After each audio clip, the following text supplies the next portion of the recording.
There are stories that connect us to ourselves and each other. These stories reveal who we are and show us the many vivid, wild colors of our truth. Welcome to Soul Wanderings, where we raise spiritual awareness and foster connections through these shared stories and personal experiences. And now, exclusively on KGRA Radio, I give you your host for Soul Wanderings Radio. Here's AJ. Day friend, it's Soul Wanderings night, where we receive an opportunity to hear journey stories from humans from all walks of life, all types of experiences, and these humans show up to share authentic pieces of themselves with all of us. And I am AJ Rasmussen, your host. Hi there. Tonight is going to be a goodie and just perfect for the eve of Thanksgiving. Just a heads up, the show has been pre-recorded. We are not live. However, it is a brand new episode, so don't go anywhere. We have some magic to share with you this evening. I'm still going to be hanging out in the chat room where we can visit as usual. And if you have any questions for me, I'll be there to answer them for you and direct you in any way that I can be of service. You can hang out in the chat room with myself and any other of the wanderers while we take this beautiful journey with our guest. You can do that by going over to kgraradio.com. And without further ado, let's begin our wandering for this lovely evening. Tonight, our guest is Mary Ann Bohrer. Mary Ann is a public relations consultant and has worked for some of the top PR firms in the world. In addition to her public relations career, Mary Ann has become an expert on intuitive ability and has authored a new book about highly gifted psychics and mediums and the value of their own inner voice. The book is called The Gift Within Us: Intuition, Spirituality, and the Power of Our Own Inner Voice, which has become a #1 bestseller on Amazon in the spiritual self-help category. Let's welcome to the show our guest, Mary Ann Bohrer. Hi, it's wonderful to be here, AJ. It's been a long time coming, and I'm so happy to have you here to share your amazing journey with us. Thank you. Yes, I can give you some background about this, but the ultimate message of the book is that we all have access to this kind of divine wisdom, divine guidance, just by listening to our own inner voice. And I talk a lot about intuition, and you mentioned I interview 33 of the most highly gifted intuitives in the U.S. and around the world and tell their stories in profile chapters in the book, because I have a great deal of respect for people who are gifted to this degree. And interestingly, many of them, unfortunately, as children, either were scared of this, or maybe they were misunderstood by others. Many were bullied by other people. Some were accepted and supported in their families, but their personal stories are quite interesting. And I think a lot of these people are extremely brave. Many were closeted till they were older. They didn't want other people to know because they didn't want to be judged negatively. But a lot of them, because of their giftedness, whether they're psychics or mediums or both psychic and medium, they help so many people with their gift. And so I find their stories fascinating. And I also, by the way, for people that are interested, have their contact information for each of these people at the end of the book, should they want to find or talk to a highly gifted psychic or medium. It's very hard to find people that are this gifted. And I can say that everyone in my book not only is very gifted, but they're also very high integrity people. So that's why I wanted to share their contact info at the end of the book. Which is so important, especially when you're working with someone and their emotions. Yes. There are a lot of people that have some level of psychic ability.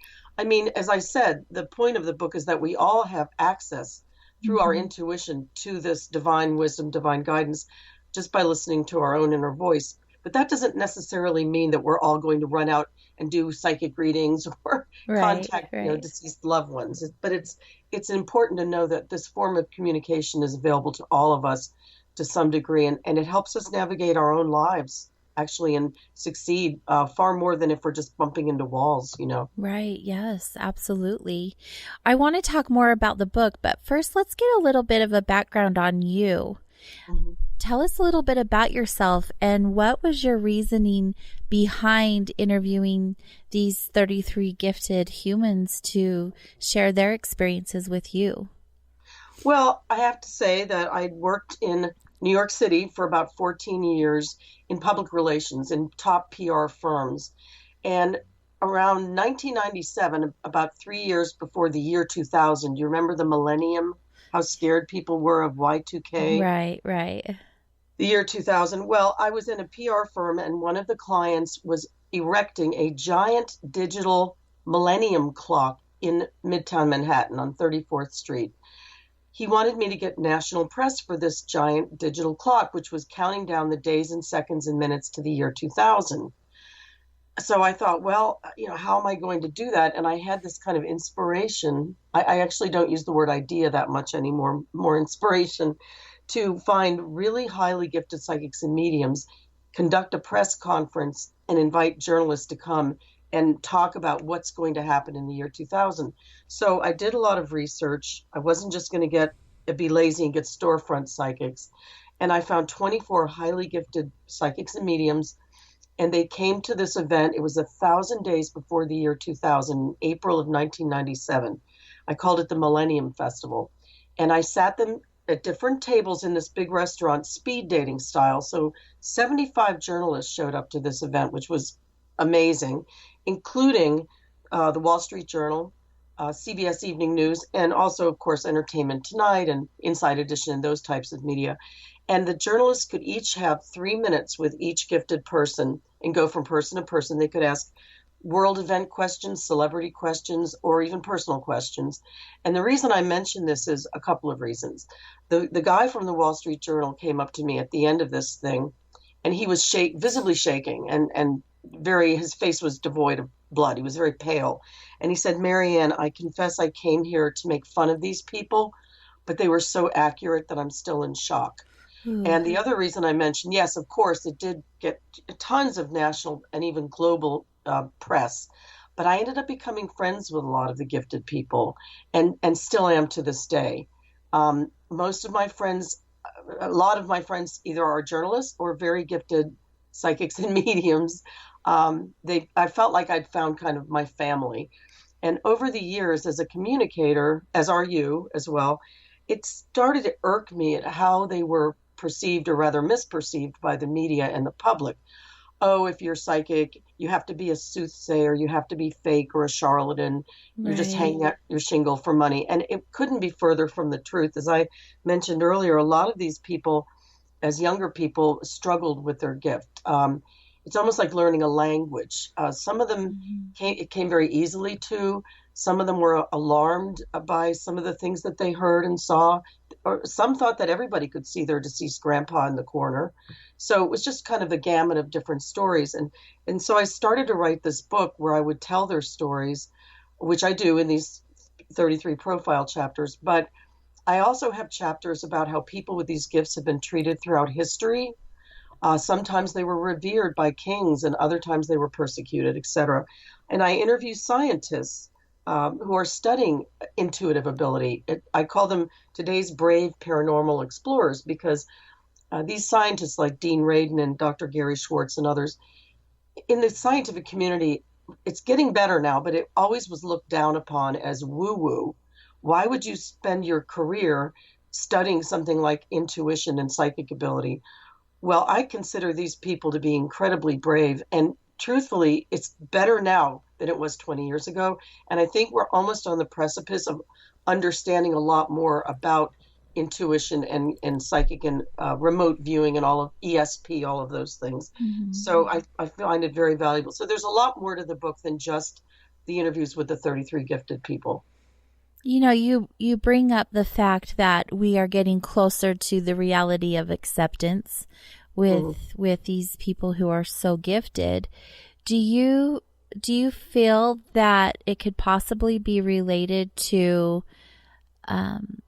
us as we're ascending? All of us are starting to do our self-work and really get connecting to earth and making different choices on what we put in our body. And some of us are even getting downloads or whatever that may look like. Do you feel that it's becoming more accepted because we're elevating? Yes, I think it's speeding up very quickly. And I was told back in 2014 and earlier by a lot of my friends that something was going to happen in 2020 that would raise human consciousness. It wasn't going to be pretty or easy, but it was going to yield amazing results. And they didn't know if it would be a war, terrorist attack, the market would crash. No, nobody knew exactly what it would be. But when this virus started to come around in February, March, people were saying, okay, that's what that is. We're being forced inward. We're being forced to look inward and to be home with our families and work from home, et cetera. And it's really proven, although painful, to be a very interesting time of personal exploration and examination. And, you know, J.B. Rhine is a researcher back in the 1930s, who was studying this kind of thing. And it's just been painfully slow. I mean, in the scheme of centuries, it's not slow, but now things have really been speeding up and people are more accepting. That isn't to say we just came, Halloween was not that long ago. Every time I turn on the TV, I see another stereotype, ancient old stereotypes about psychics and, you know, haunted houses, and it's all dark and spooky and scary. And I'm thinking, my goodness, it couldn't be more opposite. Right. It's about light and love and just jubilant information that's coming to us. I mean, we all get those gut feelings. We've all had those, oh, it just came to me. I just had this thought. Well, it's time to recognize that we have loving, I call them guides or colleagues on another plane that are there to help us. And we're always getting messages. And if we have important decisions to make, many of us, like if we're going to move to another city or something, you take a minute, you take a deep breath. You're not really aware you're even doing it, but you're kind of like, okay, I'm just going to sit with this for a while. Well, what you're really doing is tuning in to those inner voices that are kind of guiding you. Yes. That's what it is. But unfortunately, still Hollywood and the media goes with the old, ancient, tired stereotype of hauntings and scary. And that's why the cover of my book, it's just a white book with a gold bow, The Gift Within Us. It looks like a gift. I did not want something new agey with stars and cosmos, and because the stereotype I'm tired of it. So it's time to look at this with a new, open, kind of uplifting view of this whole field and this whole area of intuition. It's really simply communication. That's all it is. Right. I agree with all of that. And I really like the cover of your book. That's one thing that stood out to me immediately, is that it wasn't new agey. And I believe I shared that with you previously. I just find it refreshing, actually, when you look at the book. It's so clean. It's to the point, and and what's inside the pages are an actual gift. The cover does it justice. You know, thank you for saying that. And I here's an example. I must have had 20 working titles for this book and all sorts of other thoughts about the cover.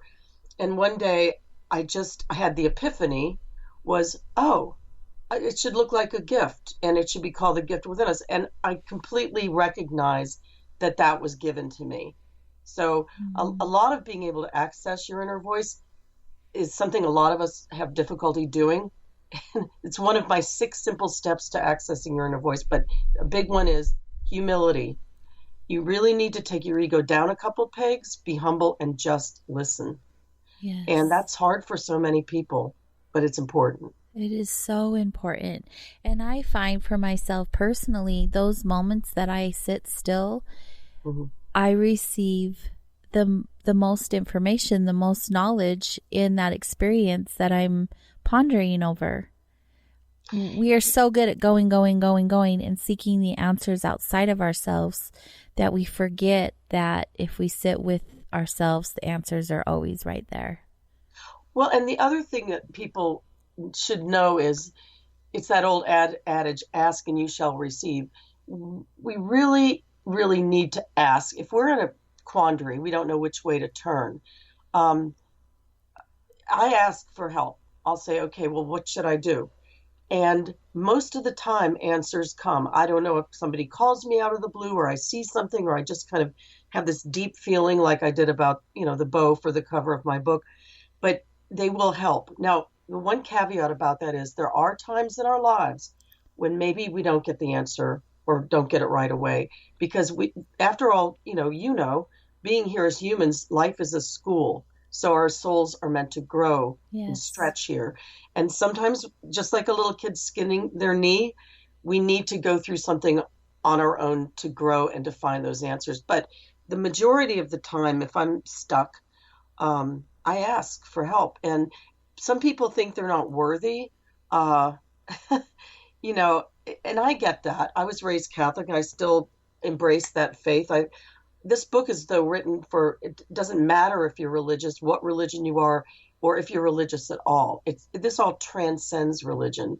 But I remember in the Catholic faith, before you receive communion, say, Lord, I am not worthy to receive you. And that was one thing that really rubbed me the wrong way because whatever you believe, I believe we have colleagues on this plane and colleagues on another plane. And that includes maybe our guides, angels, God, whatever way you want to define it, our higher self. But they're loving and they're super wise and also great sense of humor. People, yes, that is definitely true. Funny and people don't understand, but they're there to help us. And it's an enormous resource that's right there for us. One thing people ask me, some of the captains of industry, the big tech companies and others, some of these very successful people basically followed their intuition. It's kind of like a little secret, and I think that we would be wise to listen to that inner voice and to engage with it. It's nothing, you're not going to have to hear voices or see visions. It's nothing spooky. It's just as simple as a thought coming into your head. Right. But sometimes it defies what your rational mind is thinking. Maybe you're thinking, well, I have to move here. But everything in your being is saying, no. Move, so it's wise to pay attention to that. It's so easy for us to say, connect to your intuition. You have this gift inside of you. But if someone wasn't aware of that or even how to connect to anything inside of them, what would be something you would suggest to them to begin that journey? I think that I'm a white knuckler. I have great respect for people who can meditate. I'm not one of them. I have to really work to quiet my mind. At the beginning, my guides would get to me when I was just waking up or if I was in the shower. Sometimes I joked I felt like I was being hit over the head with a rubber mallet, Marianne, But ultimately, I learned to develop that muscle where I can kind of, like when I had a thought about having the book look like a gift, I can kind of discern that, oh, okay, that's a great thought. Thank you for that. So it's really just there at our fingertips. I mean, when I was first exploring all of this, I would go into the bookstore and see all these books about how to develop your psychic ability.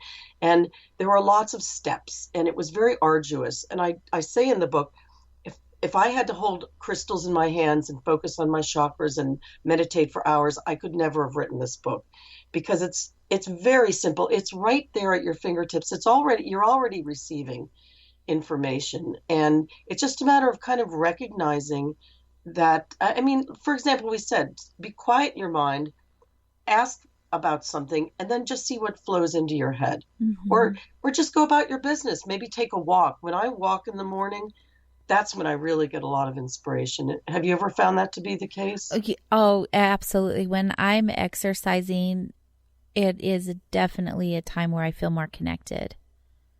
And especially in nature. I mean, yes. With the pandemic, I had to stop going to my gym, yes, which annoys me. But I started walking I live next to a beautiful park and golf course. And it was like, wow, it's right here and it's free and it's wonderful. But I had thought one morning that I came in and wrote down my guides when I was waking up. And I just want to share this with you. Do you remember the movie The Wizard of Oz? Oh, absolutely. It's my mother's favorite. Well, in that movie, and it's at the end of my book, I mentioned this, but in that movie, Dorothy, trying to get back to Kansas, she goes through all of these crazy things, the flying monkeys, the poppies. I mean, it's just one thing after another. And finally she gets to Oz, but the wizard can't help her get back to Kansas. And beautiful Glinda comes down in that bubble and says, but Dorothy, you've always had the power to go back to Kansas. And that right there is exactly what my guide said. Write that down, because it's right there. It's the only thing that stands between us and realizing this is understanding that it's at our fingertips right now. Mm-hmm. And it's very simple. It doesn't have to be hard. We as humans are so good at overcomplicating it. Wouldn't you agree? Some of the very gifted people I know, they, especially mediums, but both psychics and mediums, they kind of shelve their ego and they just receive information. And that takes a lot of humility and a lot of strength. The less that they interfere with what they're getting, the better the information is. So I think that, yes, we do complicate things. Ego has an awful lot to do with it. And we're in a society with the reality TV shows and everything where everything is about us and our ego and the political climate, et cetera, et cetera. And I think that empathy, humility, and all of these beautiful things, that's what puts us on the path to personal success and happiness. Mm-hmm. Just put yourself aside a little bit and kind of give credit where credit is due, right. With some of the guidance we're getting, Right. Good advice. I agree. You bring up psychic and medium being two different things. And we have people on the show who've been psychic medium and medium.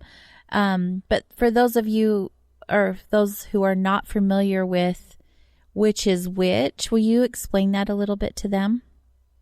Yes, some people are decidedly mediums, and that's what they do. They can discuss things with loved ones of ours that have crossed over and want to communicate. Some call themselves like satellite dishes, but whatever. Some people really don't talk to deceased loved ones. They're getting information, maybe pulling it from the future. They're seeing what's going to happen. They're also understanding what's going on in our lives now, and maybe even what happened to us in our past life or earlier in our own life. There are, however, individuals that are both. It's more rare, but I've talked to them. One person in my book, and I list them in alphabetical order. He's the first. Paul Asdig is his name. He lives in Australia, but he's both a very gifted psychic and medium. And I'll give you an example of something that he told me. So when I wrote the book, I had to get a reading from everybody, not to vet them, not to judge them, but before I would interview them about their lives, I needed to experience how they work, because right. All of the people I got from word of mouth, so I knew they were all very good. But Paul started, and I would record these sessions, and Paul started in and he said to me, Marianne, you're one of 3 siblings, right? Meaning, yeah. I said, yes, I have a brother and sister. And he said, but there was a 4th child who died at a very young age, a boy named Michael. And I had goosebumps because my sister was born, and then this boy Michael was born, and he died at 1.5 years of pneumonia, which of course was very difficult for my mom. And then my other brother was born, and then I was born. So I never met Michael here, but I don't ever talk about it. We never really even talked about it in my family because it was so hard for my mother. But the fact that he knew, and he said that Michael is around you and he's helping you with this book and he's sending you love. So to me, that's super evidential, right. But that's a little bit mediumship, right? On right. top of all being psychic. So, and then there are other people in the book. There's one lady who's a medium, Virginia Centrillo, amazing woman. And I'll just tell you a quick little story. She starts in on my reading. And again, all of this is on the phone. You don't have to physically be in someone's presence. But she said to me, Marianne, you live in a house with 2 giant trees in front of it. And I have these 2 sycamore trees in front. She said, but didn't an old couple live there before you? And I said yes. There was an old man and woman that lived here. He died, and then she died, and then I bought the home. She said, well, her name was Bernice, which I thought, wow, who gets the name Bernice? That was her name, but it's not a typical name. And his name was Adolf. Well, right there, I stopped because his name was not Adolf. Everybody knew Mickey and Bernice, Bernice and Mickey. So I said to her, no, his name wasn't Adolf. And she said, yeah, his name was Adolf. So I just, kept her. She went on and continued with the reading, which was very amazingly wonderful. And all sorts of my family members came through that had passed. So when we're done with the reading, I go on my computer and I type in my street address and I look up previous owners. And it said Adolf and Bernice Markovsky. Oh, Well, wow. Adolf was Jewish and he hated his given name of Adolf. So he went by Mickey, and I don't think even his daughter knew that was his given name. Oh, wow. Isn't That's that incredible. crazy? Yeah. I would say it's crazy. I'm trying not to use crazy anymore, but I feel like it's definitely mind blowing. What a gift to be able to connect in that much of a detail. Yeah. I mean, truly evidential. These people are.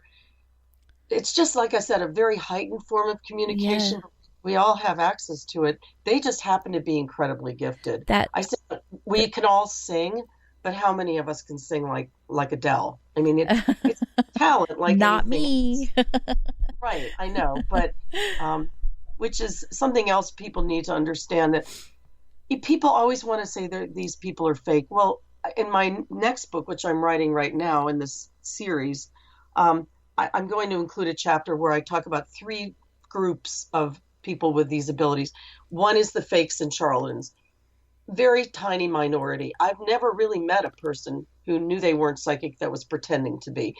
More so, there might be corporations that have psychic hotlines where they just hire anyone off the street, and that's fake. But that's small. There's also these super gifted people that are in my book. That's also more rare. The vast majority are what I call well-meaning but mediocre psychics. And they're good people. They really believe, and they do have some level of ability. The problem is that, they're picking up your aura, what's in your hopes and dreams, your thoughts, your fears. If I get 5 readings from that middle group, the well-meaning but mediocre, I'm going to hear 5 different things about my path. If I get readings from this super gifted group and they don't know each other, I almost always hear the same thing because they're picking up information from the source, the true source. And that's the difference. So unfortunately, I think that kind of middle group, they mean well, but they need to be pretty responsible with their giftedness, I couldn't agree more. Right? Am I? Right. No, I can agree more. In fact, I would love to talk more about this topic when we get back from the commercial break. Okay. Wonderful. You guys are listening to Soul Wanderings here on KGRAradio.com. Stay close. We're going to learn more about this beautiful book and have some deeper conversation. We'll be right back.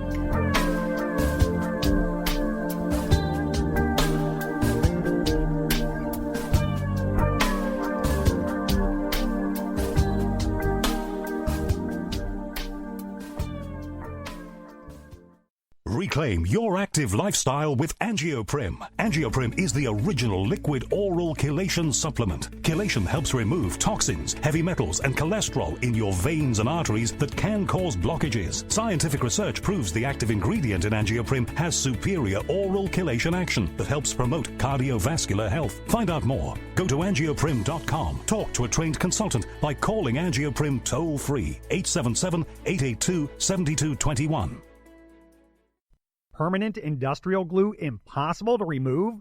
Not anymore, because Handyman Formula by D-Bond is a patented chemical adhesive remover. It's used in the building and home maintenance industry, but now it's available for your home use, for your DIY projects.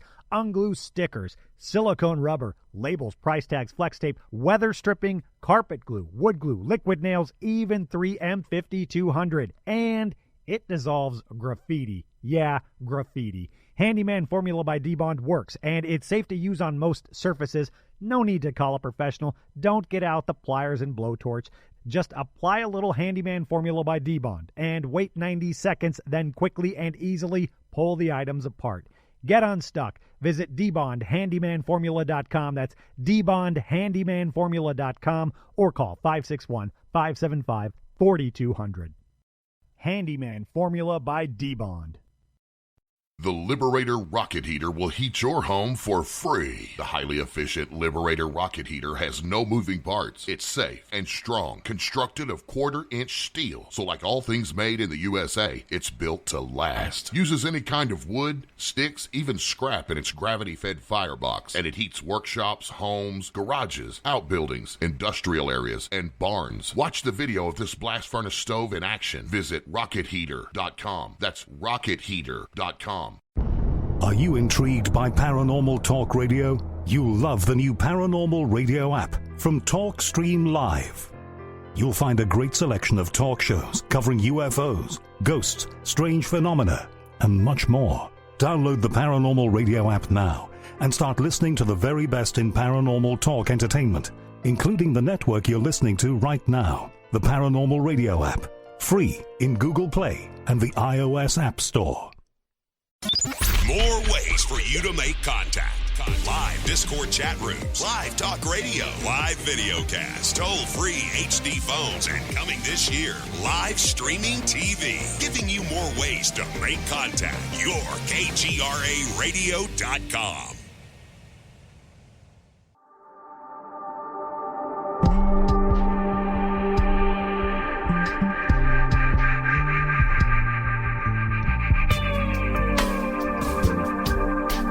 Welcome back to Soul Wanderings here on KGRAradio.com.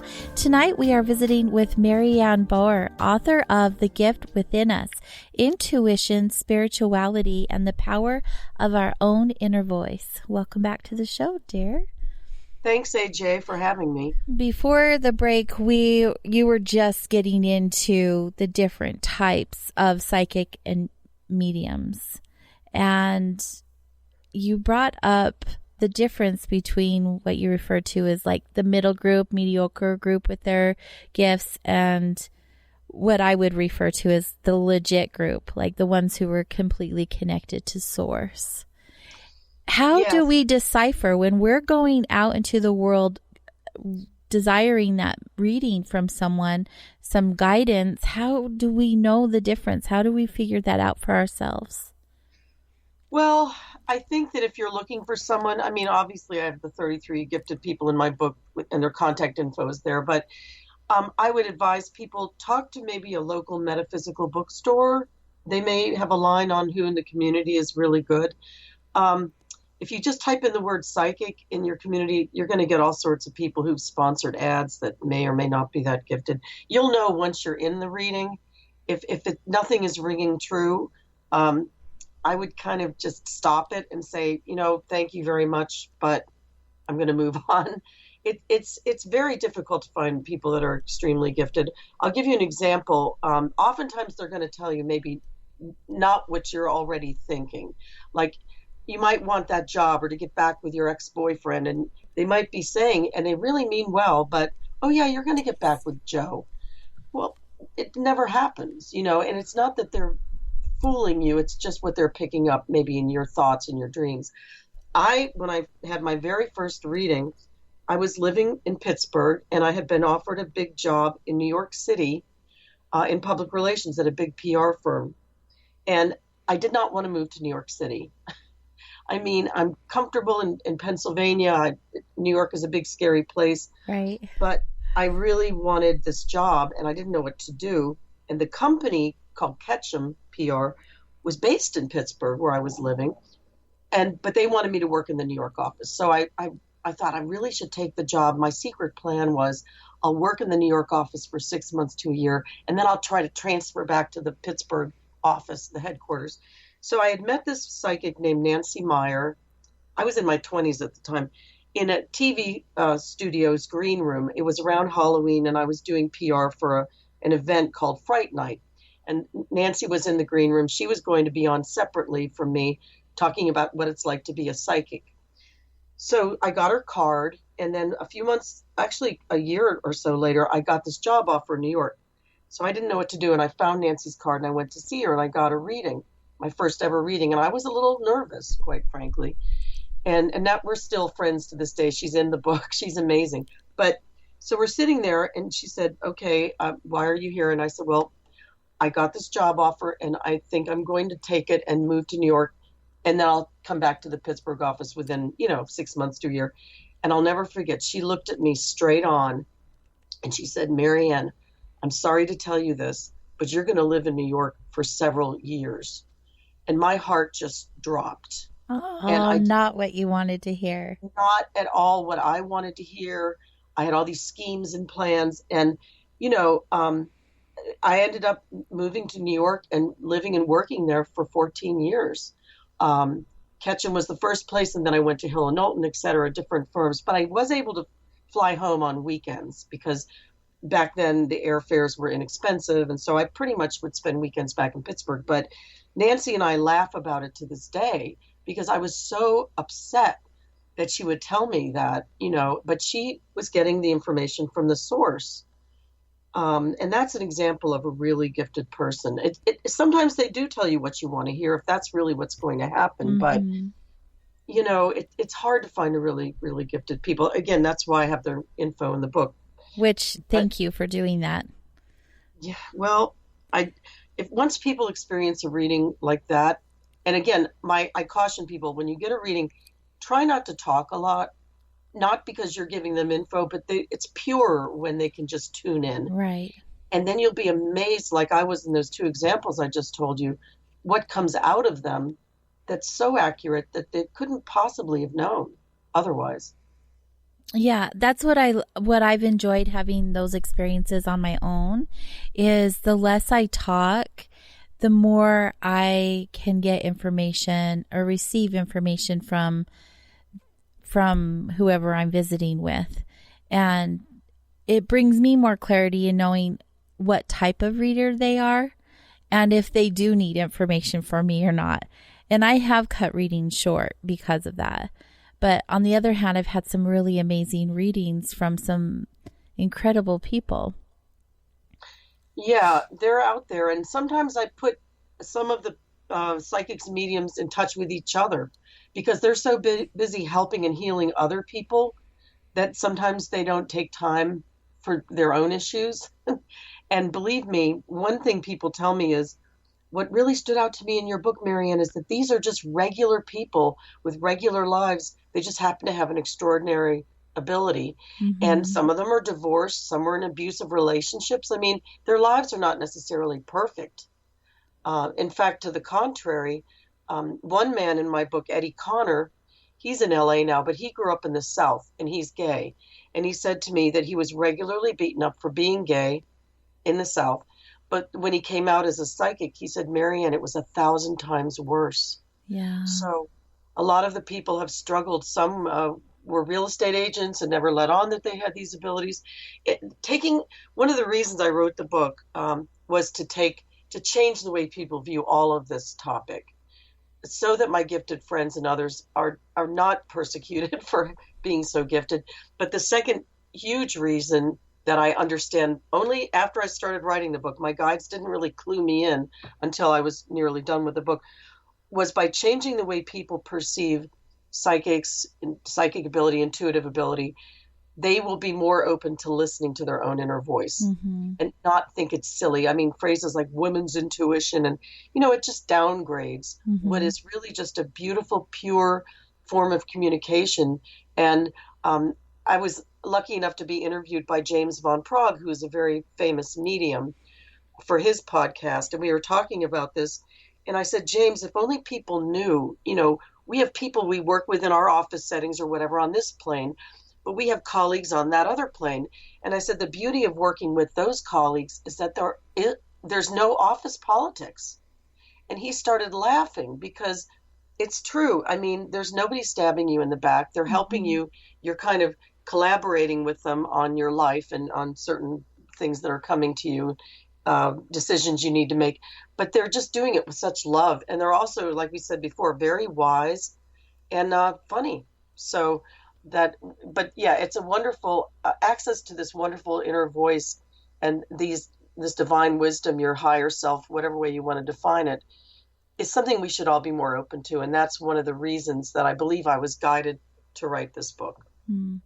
I'm glad that you did. You also said that there's a section in the book, I haven't read it all yet, but there's a section in the book about that you interviewed scientists.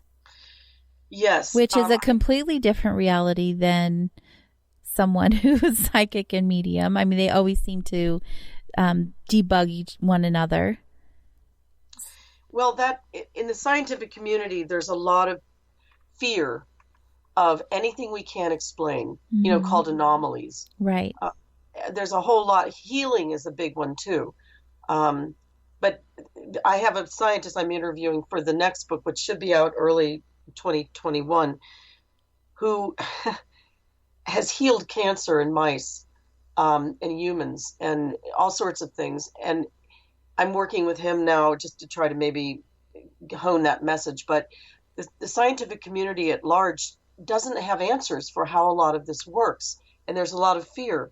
And it's gotten better, but even 20 years ago, the three scientists I interviewed for this book, Dean Radin, Gary Schwartz, and Russell Tark, they came from the best universities. They're highly respected individuals. They've done study after study after study about intuition, remote viewing, it was called. There was actually a program years ago that the government put on called Stargate, because Russia and other countries were using psychics to use remote viewing to peer into some of our military operations. So the U.S. thought that they would do the same. And actually, Uri Geller was part of that. If you remember, Uri Geller was a gifted psychic, Joe McMonagle and others. But yes, these gentlemen have been studying intuitive ability for years. And as Dean Radin says, if you want tenure, you want to work at a big university, don't study paranormal stuff because people won't take you seriously. But over the years, they have begun to take it more seriously. The problem is Dean will be talking at a conference about his work, and the scientists will be like, oh, the other scientists, well, that's woo-woo. But privately, they'll come up to him afterwards and say, I had my own experience, my own psychic experience, blah, blah, blah. Mm-hmm. So I'm trying to just take that stereotype, that negative stereotype off of this. And it's not just me. Many people are. But it's time. We need to move forward.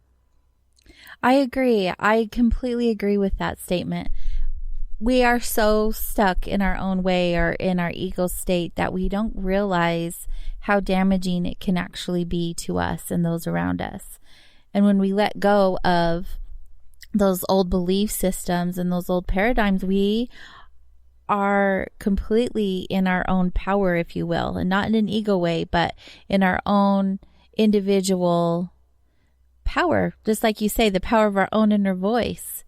Like we are standing in it.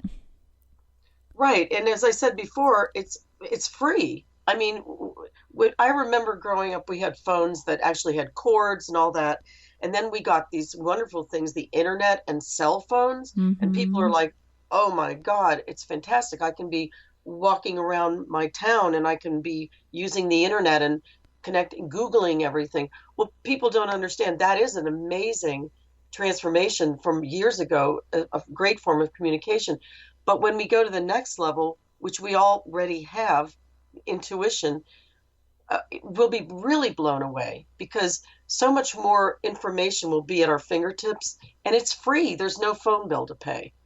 Yeah, no, you're right. It is completely free.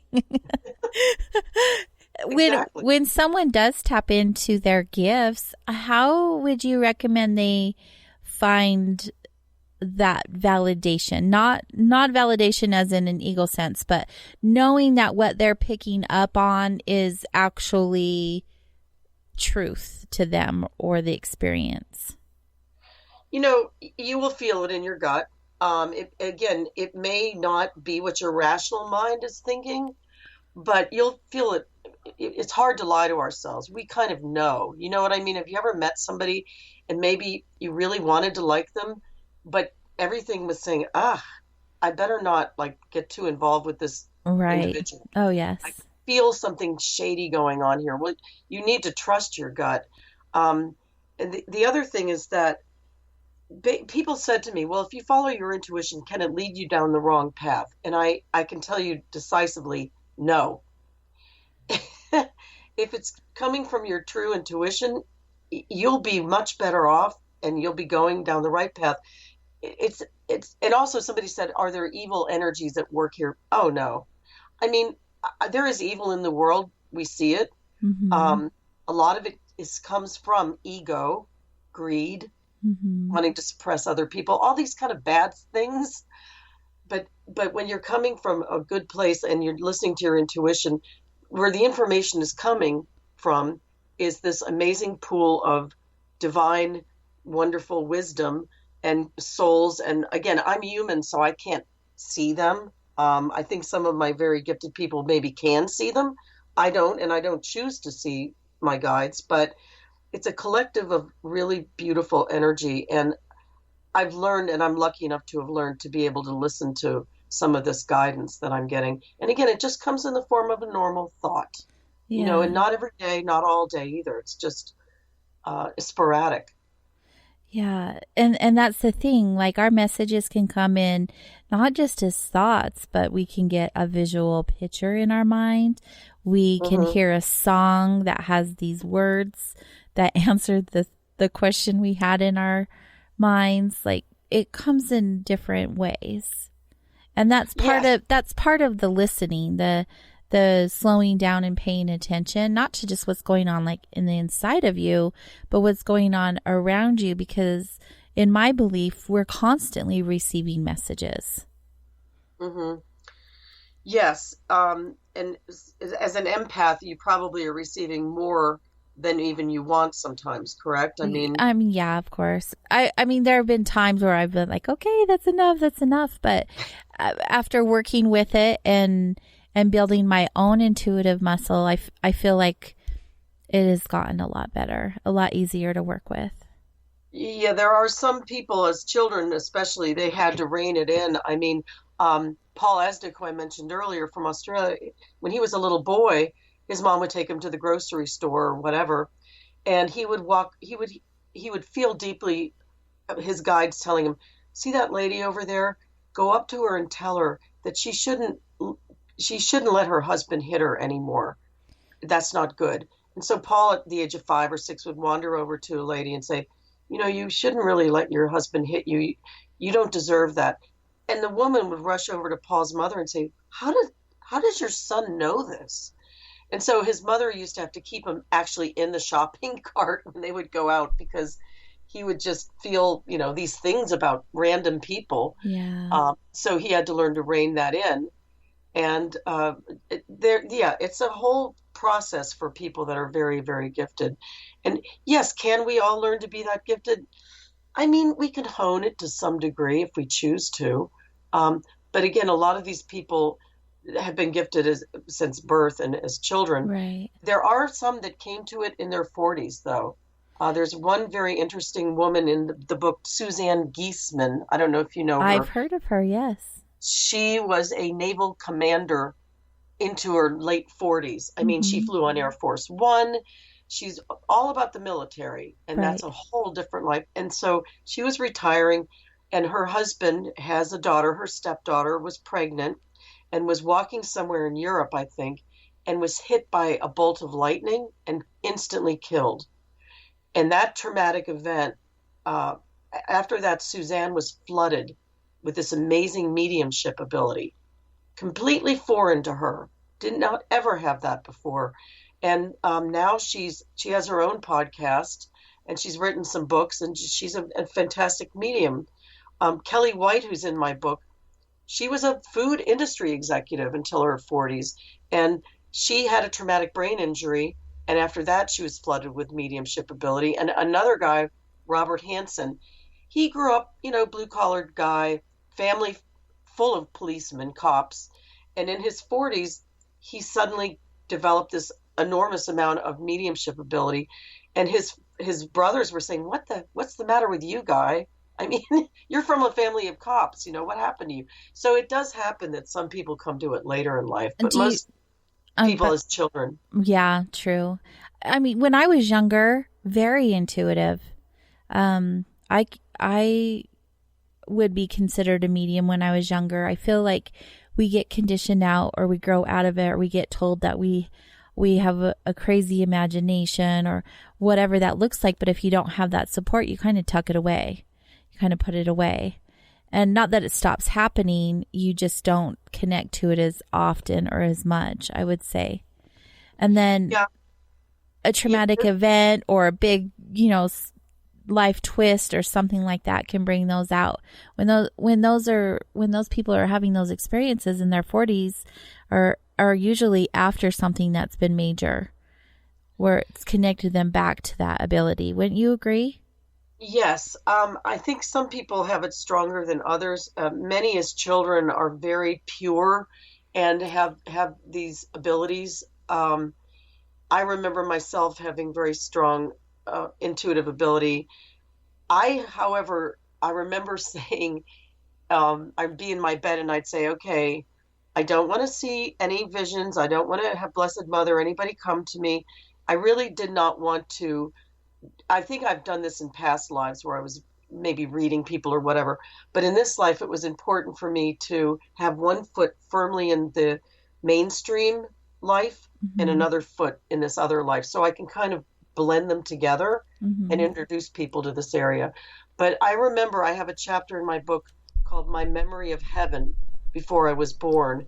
And I distinctly remember being in heaven and going into this airplane hangar kind of structure, and the beautiful light was behind me, and I realized all my loved ones were there. But I was going, and I was holding the hand of this impossibly tall being, which I believe was an angel, that was bringing me up to this huge translucent slide. And I went down the slide, and then I remember being in the stroller, looking up at the face of my beautiful mother in the summer.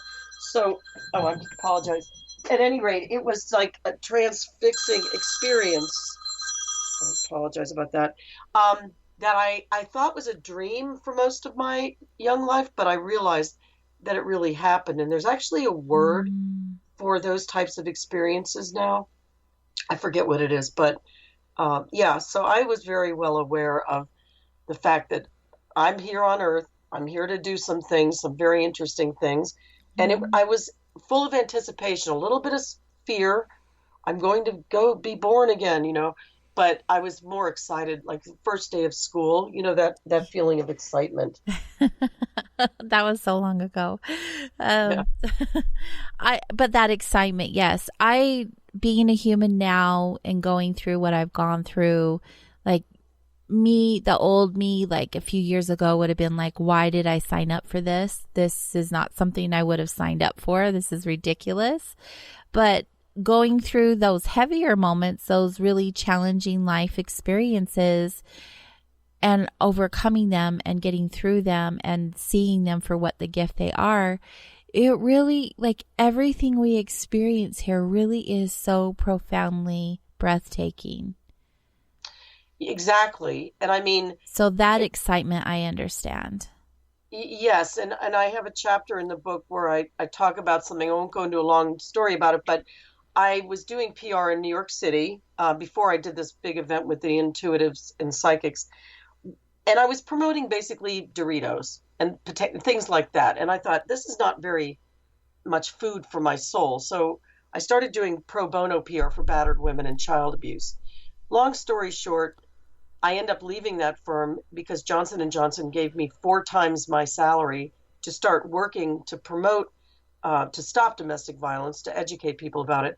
I end up in the White House getting legislation passed to help battered women. I mean, it's all in the book. It's crazy. And after that happened, I felt, wow, I've really done something with my skills. I've really done something that's going to help people. And I could have passed the next month and felt like I'd contributed. So to me, even if you don't do something on that scale, just being you, growing your soul, maybe you're lucky enough to have children, you're helping them, maybe you're volunteering with other people, whatever it is you're doing, you can contribute. And I think they say light workers, a lot of children being born right now are coming from this really high evolutionary space because the planet is in a bit of a crisis. We can all agree. And it's kind of time that a lot of us are being drawn to really raise this awareness, raise this consciousness. And that's one reason I love shows like yours. What you're doing is reaching so many people with these messages that is helping them grow and increase their awareness, which in turn is going to help, the consciousness and the planet as well. Right. Thank you. Thank you for being in awareness of that. That is the thing, though, my belief is the more we share our stories, our journey stories, like the show is all about, the more we can connect to ourselves and to each other. And it's something I believe with my whole entire being is if we're here sharing the messages, we can help those who are kind of sleepy, and those who are even not and just need some validation or a pat on the back along the way, because we are all here to have this experience and to connect to our intuition and like your book says, our intuition, our spirituality, and the power of our own inner voice. It really is so important that we're helping each other along the way. Yeah, one thing I wanted to mention is, as I said, the book is not necessarily about religion, but the word spirituality, according to a research group named Pew, P-E-W Research, the fastest growing segment of population are people who identify as spiritual but not religious. In other words, they've turned away from traditional religion, maybe due to the sex scandals, whatever, but they're still yearning and seeking ways to connect to their inner voice, to spirituality. Right. And that group is, some of them are listening to your show. They're seeking, they're not sure exactly how to do that. I mean, this is the first year as a Catholic that I did not go to Easter Mass. But I don't need to go into the church. And again, I celebrate anyone who is religious, whatever religion they are. But if you're not religious, it doesn't matter. We all have, we're all yearning for the spiritual connection, and it's right there at our fingertips. Yeah. It is. So I think that my book will appeal to certainly the informed people that are listening to your show, hopefully. There are skeptics that probably I will never be able to reach, and I'm not worried about that. It's that big group in the middle that also are seeking, that are not sure where to go. And I think that the messages I've been given to give, hopefully that will help some of those people. Yeah. Oh, I'm sure of it. It's been really neat. Like when I go to different grocery stores or bookstores to see magazines out front and center about spirituality and mindfulness and meditation. And I've never seen that before until the last year or two. It's been really cool. Like big magazines, like, I don't know, like People magazine and, all of the ones that you would normally get kind of a gossip feel from. They're really connecting us to tools to help us develop our own gifts.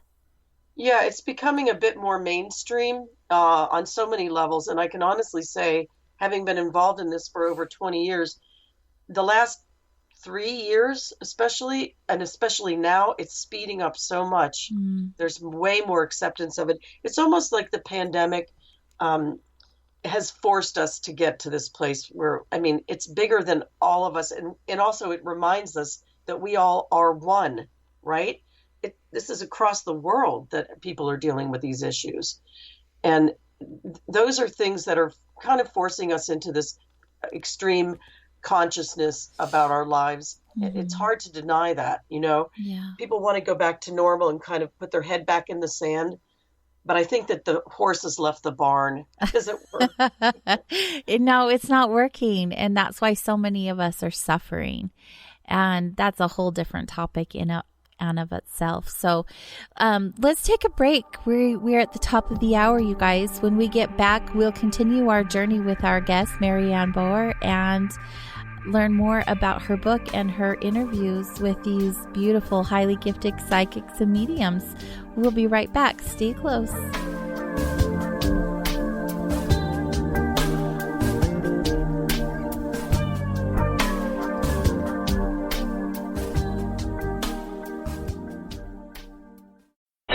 Okay, nurse, let's get this man to the ER stat. Right away, doctor. We see this every day. Heart attack or angina pain due to blocked and clogged arteries. Chelation can remove obstructions or blockages from arteries and help avoid painful and expensive surgery. Now there's Angioprim. It's a liquid oral chelation product that you take with juice. You start to feel the results fast. Angioprim increases blood flow all over the body, and that means more energy and strength to take on the day with less aches and pains. 60 years of research has gone into chelation, and Angioprim is the result. A safe and easy way to unblock your veins and arteries from buildup that slow circulation. Paging Dr. Jones. Please report to the emergency room right away. Log on now to angioprim.com. That's ANGIOPRIM.com. Or to speak with a trained consultant. Give Angioprim a call at 954-882-7221. That's 954-882-7221.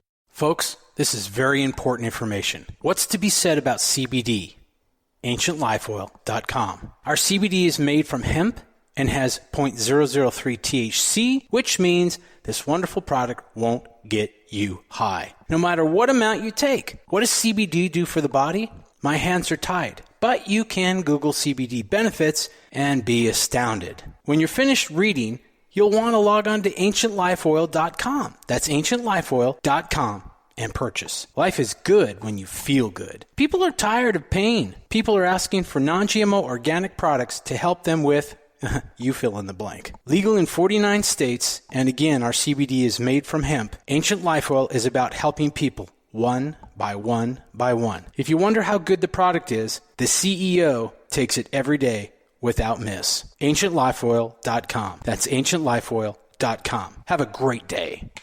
You can tug all day long on a carpet that's been glued to the floor. Then you hurt. There are many strong glues out there. Let's see, there's liquid nails and Gorilla Glue. You ever try to remove 3M 5200? That adhesive is strong. Then there's bathroom caulk, silicone rubber, adhesive tape, super glue, flex tape, and stickers. Graffiti. Scientists have come up with glues that stay stuck and can't be removed. Until now. Until Handyman Formula by DeBond. That's right. 95% of adhesives become unstuck when you spray Handyman Formula directly on them. Just spray, wait a few minutes, and remove. It's amazing. Most adhesives become unstuck when you use Handyman Formula. Visit DeBondCorporation.com or MCMaster.com. Call 561-575-4200. This stuff really works. Handyman Formula by DeBond, a great Christmas gift. Mainstream media's most wanted. KGRARadio.com.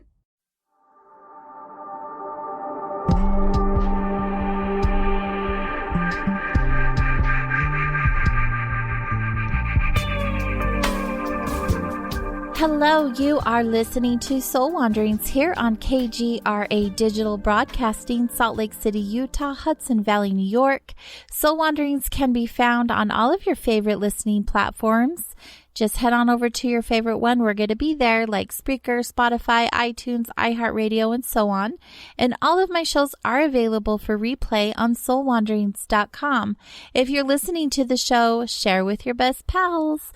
You can also link to all of my social media platforms from there, and I highly encourage you to. That's where you get to know where the newest guest is going to be on for the week. You get before the show information. So thank you for everyone for listening and being here and supporting the show. Tonight we are visiting with Mary Ann Bohrer, author of The Gift Within Us, Intuition, Spirituality, and the Power of Our Own Inner Voice. Welcome back, Mary Ann. Thanks for having me. It's a pleasure. It really has been neat learning more about the book. And before the break, you brought up spirituality and how it's becoming more mainstream. And you also brought up religion. So I'm curious, what does it mean to you to be spiritual versus religious? And can you be both of them?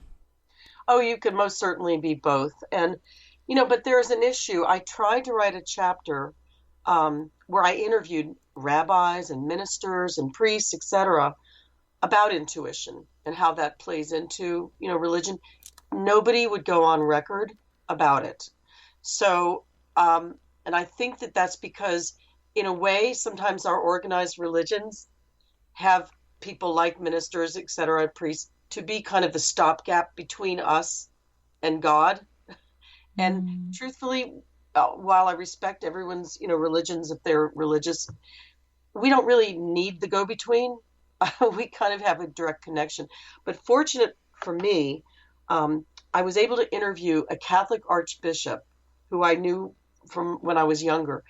And he said some beautiful things I'd like to share with you.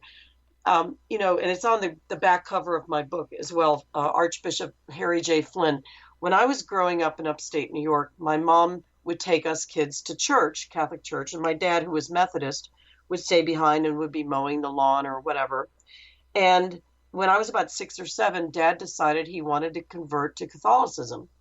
So we had this wonderful St. Mary's Church, and our priest was this man named Father Harry J. Flynn. And Father Flynn, he was a very sweet-looking man, kind of looked like Bing Crosby, like with the ears and everything, very Irish-looking guy. And he converted my dad to Catholicism. So over the years, we stayed in touch with Father Flynn and would visit him. And he became a bishop at one point and was in New Orleans. And then eventually he became an archbishop of St. Paul in Minneapolis. So when I was writing this book and nearly done, and I couldn't get interviews with regular priests and ministers about it because I guess they felt skittish about intuition or whatever, I called Archbishop Flynn, who I hadn't talked to in at least maybe 2 decades. And I didn't know what he was going to say to me. I was going to tell him about my book, that I'm interviewing all these gifted psychics and mediums and all of, about intuition. And I didn't think he would say anything negative, but I wasn't sure. So I called and I had kind of audience with him and we talked on the phone. And to my shock and surprise, he said the exact opposite of what I thought I might hear. I thought I might hear, oh, this is the work of the devil, Marianne. You shouldn't be looking, I didn't know. Right. He said, no, Marianne, to the contrary. Jesus had these abilities. Saints had these abilities. It's a really beautiful thing. And he's in the first chapter of my book, The New Spirituality. I interview him and quote him at length. He gave me permission to write this. But on the back of the book, there's just 2 sentences that he says that I want to read. He says, Archbishop Flynn said, this direct connection has always been available to all of us. Some receive this guidance through prayer, some through meditation, and others by simply listening to their inner voice. We all have access to divine wisdom. It's just a matter of knowing and trusting that we are loved and worthy of receiving that guidance. And that, I think, is beautiful, that he would have that, that feeling, that thought. I agree. Very much different. And so I was lucky to have interviewed him. He did pass last October. He was a phenomenal man. He was the bishop in charge of the group to crack down on sex abuse among priests. He led the charge. Yeah. That's fantastic. A fearless man. And as evidenced by the fact that he would applaud me for writing about this, no religion has a corner on God. We all have access to this. I think though that sometimes it gives people comfort to be able to go into a synagogue or a church. So that's all fine. But it doesn't mean that when we go home, that's when it stops. Mm-hmm. That's actually kind of when it starts. Right. I agree. I ended up, I dabbled around in religion just to see, like anyone else, find some answers. And I found that I felt closer connected to my Creator in my own home than I did anywhere else. And I'm not sure if that was the people or the different religions that I visited or what that was. But for me, I just felt like my practice and my connection began in my home. And I know a lot of people, we have a very dominant religion here in Utah. And I know a lot of them are more prone to they're more prone to having those, I'm trying to choose my words wisely. They're more prone to finding those answers when they're in church because from my experience with that culture, they're looking for answers outside of themselves. They're looking for prophets and for people to tell them who to be and how to live and things like that. And so they're not, in my observation, they're just not really getting in touch with who they are or in touch with that whole spiritual experience, which I feel like is essential for everyone, regardless if you're religious or not. Yes, I think sometimes it can actually create a wedge between you and the divine guidance you're getting in extreme cases. But I think more and more people are coming into this place where they are embracing spirituality. Yeah.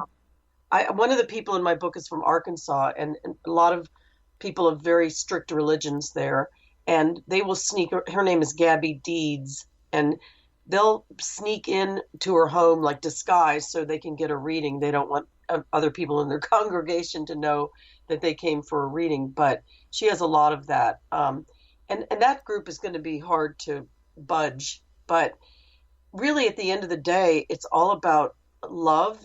And this, as I use the word divine wisdom, divine guidance, it's not necessarily saying it's religious, but it's coming from a place of deep love. And again, I'm human. I can't really know, but I do feel deeply that there are kind of a consortium of energies, God, angels, my guides, maybe deceased loved ones in there. Not exactly sure. Somebody blew my mind recently and told me one of those wise beings is really me, my future self, my higher self. I'm like, whoa, that's pretty profound. Yeah, I've heard of things getting that deep before. Yeah. Yeah, and so I have to smile because, when I was a child, I remember laying in the grass and looking up at the sky, and I would put my arms up like to hug, the sky. And I felt that because I'd had that memory of heaven before I was born, I felt like I was embracing my loved ones that were there. And I just felt so happy. But I knew being here was school. I've always known that, it doesn't stop when you finish school either. No. How is that something that you've always known? For some of us, that takes, well into our 40s or 50s to figure out that we're actually here for a reason. Again, that memory of heaven, I remember feeling that, I'm coming here and it's going to be kind of exciting. And I really want to achieve some amazing things here. And, it's interesting. I touched on before, but if we have a little time, I'll just mention that story about domestic violence. I'm working at a big PR firm in New York, Hill and Knowlton, one of the top 2 in the world. But again, I'm promoting Quaker's Oats and Doritos and things. So I thought, I need to feed my soul. So we were allowed to do pro bono PR, meaning free, as long as it didn't interfere with my client work. So I saw a lady on television talking about domestic violence. She happened to run a toll-free 800 number hotline for battered women, the only one in the country. And back then that was important because if your husband looked on the phone bill and saw you called the local battered women's shelter, you might get beaten up again. Right. 800 numbers couldn't be traced. So I called this lady. Her name is Hetty Nuriel. And I said, do you mind if I do free PR for you in the hotline and battered women? No, that's fine. So I started doing PR on the side and got her on the Today Show and other places. And this was in the early 90s. People did not talk about domestic violence. If anything, they blamed the woman. They said, well, why would she stay? What's wrong with her? Yeah. It was really a taboo subject. So anyway, about 2 months after I started doing this, I get a call from a man named Larry Lux. He was a marketing director at Johnson & Johnson. So he said, hello, I'm from J&J, and I got your number from Hetty Nuriel. And I said, I made no connection. Like, what's Johnson & Johnson have to do with it? The hotline is a 501c3 nonprofit.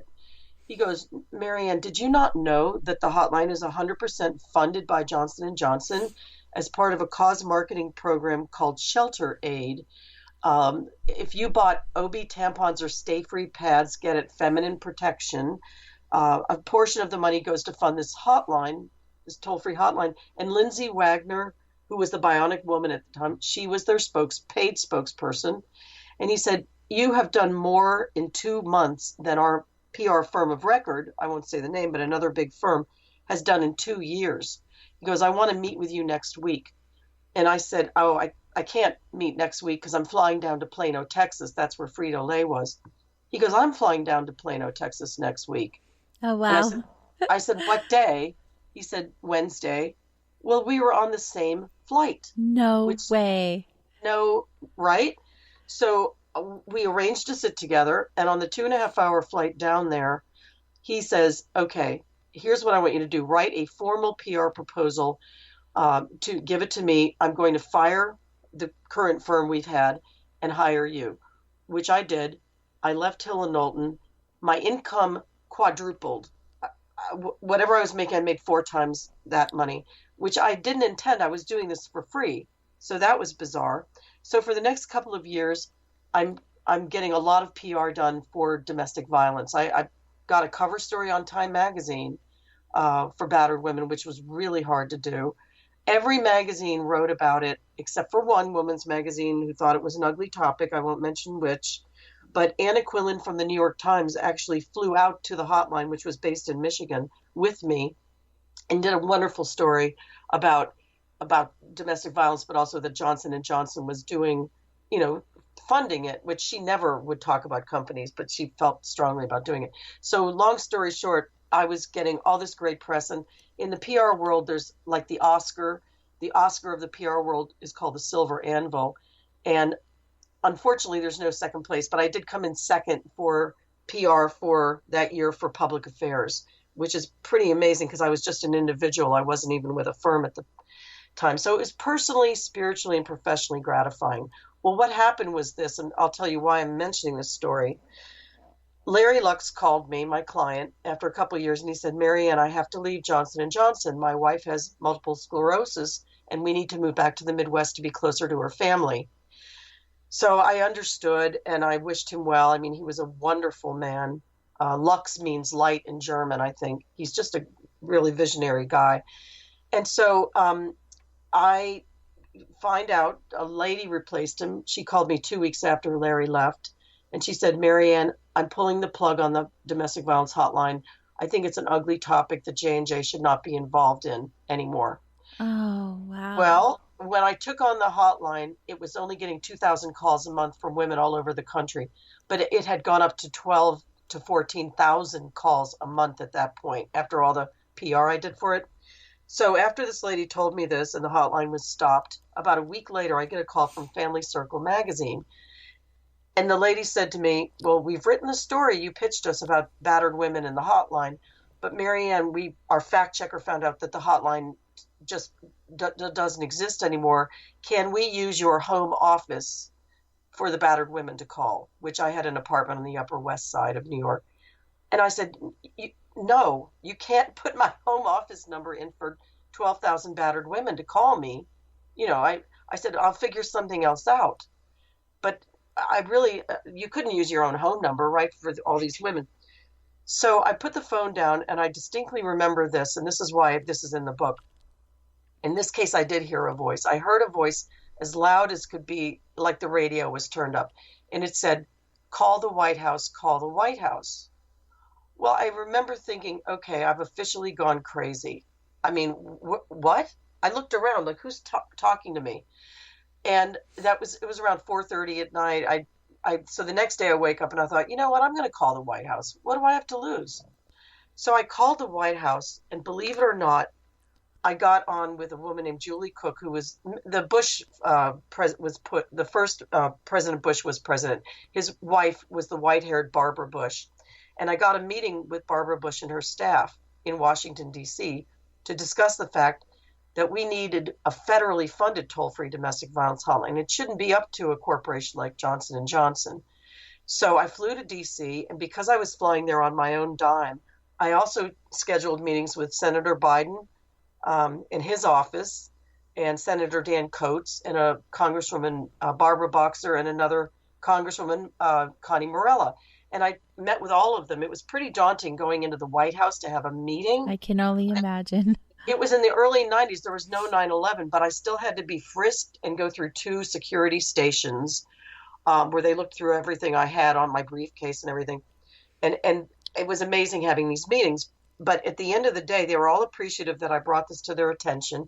And Congresswoman Morella said, Marianne, we're going to put in what's called a concurrent resolution to get the ball rolling to get federal funding for a toll-free domestic violence hotline.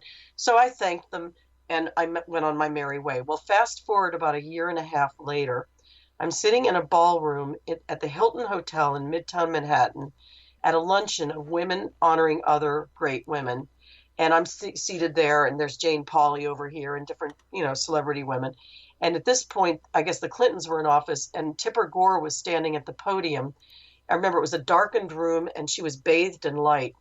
And she said, and I'm proud to announce today that we're the first administration to fund a federally funded toll-free domestic violence hotline. And I sat there in the dark, and I had goosebumps, and I thought, oh, my goodness, I guess I've been utilized, I felt goosebumps when you said that. And I knew that no one in that room had any clue that I had been involved with that, and it didn't matter to me. Mm-hmm. I mean, frankly, until I wrote this in the book, my husband's the only person that knew. But I knew I could pass on like the next month and feel like I'd done something.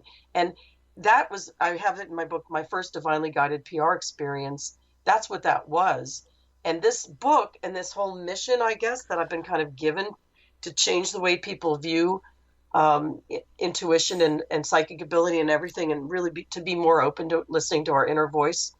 I think that's another divinely guided thing. And as we said in the break, to be called to have this kind of assignment is great. Mm-hmm. It's certainly much more gratifying than promoting potato chips. Right. It absolutely is. Yes.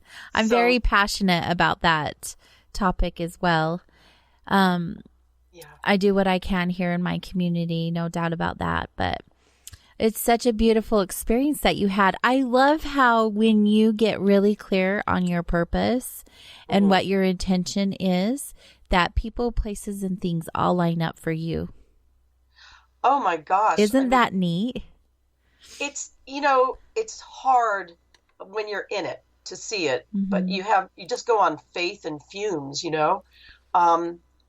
I was told years before I ever even thought of writing a book that I would be writing a book, and not just one book, but a series of books, and et cetera, it just went on. And I just put on one pant leg at a time, but in my heart of hearts, I kind of see, I know it before it happens. Right. I mean, well, you're listening.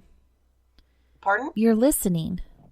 Yeah. I mean, also it's more fun than I have my day job. I've been doing PR for years since I moved back to Pittsburgh from New York City.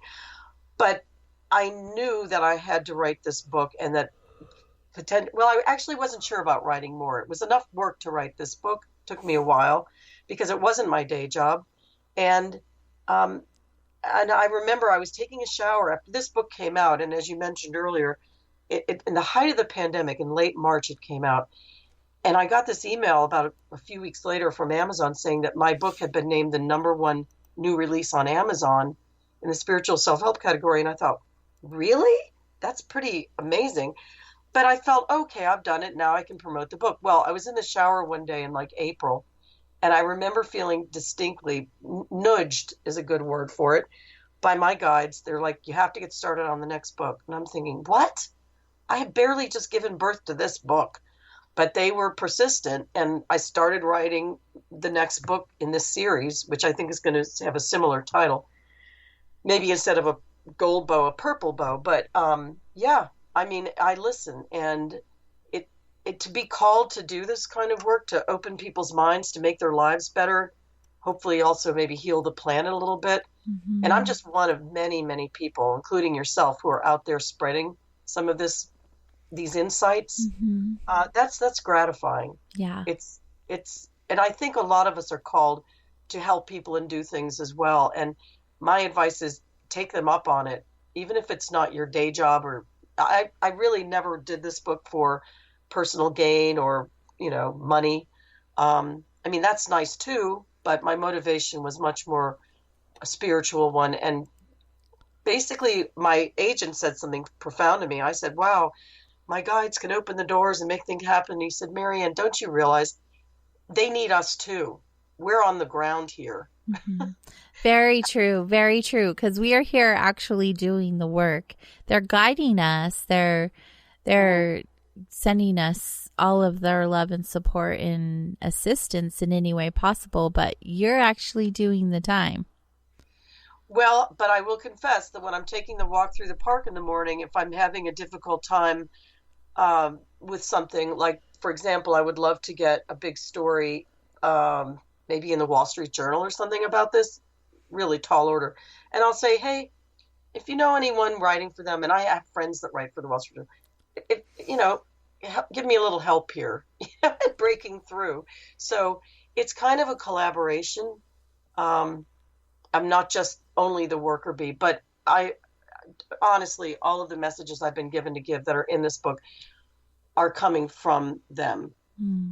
I love I love that you know that, like, with all surety, you know that to be true. Yeah. Again, I benefit because, like, having done that with domestic violence, even if no one ever knew it, I knew it. Mm-hmm. I knew how many people were helped by that. Yeah. And to be called to be part of that, I had to do the hard work of making all the phone calls and writing the press releases and meeting with all these journalists. But I'll never forget, with Time Magazine in particular, 6 female journalists from Time Magazine took me to lunch because they were interested in writing a cover story about battered women. It had never been done. And for 2 hours, I talked with them about domestic violence, gave them all the statistics and all the information. I mean, that was so professionally and spiritually gratifying. And then to see it happen, be a cover story, it was amazing. I bet it was incredible. I wouldn't even have the words. Yeah. But you showed up. Thank you. Thank you for doing that and being an advocate for men and women who are in abusive relationships. It's so important that they have someone so they know that they aren't going through it alone. No, and I think it got worse during the pandemic now. I can only imagine. I've worried about that myself, just being stuck, if you will, with your abuser in that type of a setting.